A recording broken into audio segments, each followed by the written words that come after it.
ایک دفعہ کا ذکر ہے کہ حرین نام کی ایک چھوٹی سی لڑکی تھی۔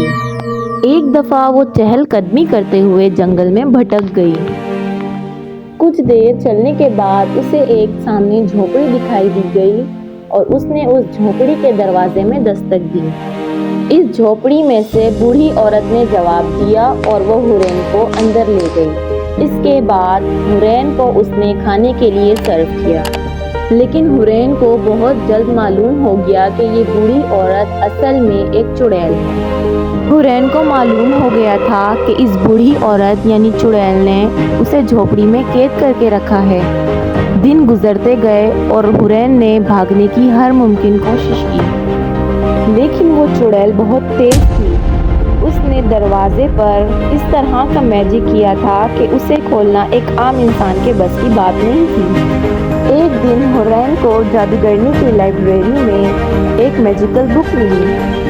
حرین نے اس بک کا مطالعہ کرنے کے بعد اس میں سے کچھ جادوئی منتر سیکھے۔ ایک رات جب وہ جادوگرنی سو رہی تھی تو حرین نے جادوئی منتر کا استعمال کرتے ہوئے فرار ہونے کی کوشش کی۔ اس جادوئی منتر کے پڑھنے کے بعد وہ دروازہ کھل گیا اور حرین جتنا تیز بھاگ سکتی تھی وہ بھاگی، لیکن اتنے میں وہ چڑیل جادوگرنی اڑ گئی اور اس نے حرین کا پیچھا کیا، لیکن حرین نے ایک اور جادوئی منتر کا استعمال کیا اور اپنے ارد گرد ڈھال بنا لی۔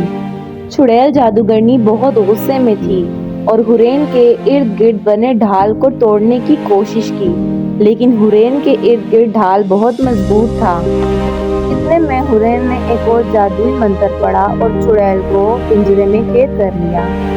اب حرین تیزی سے اپنے گاؤں کی طرف بھاگی جہاں کے لوگ اس کی ذہانیت سے بہت متاثر ہوئے۔ حرین نے ان جادوئی منتروں کو لوگوں کی مدد کے لیے استعمال کیا۔ اس دن سے حرین کو طاقتور چڑیل کہا جاتا تھا، لیکن اس نے اپنی ان منتروں کی طاقتوں کو لوگوں کی مدد کے لیے استعمال کیا۔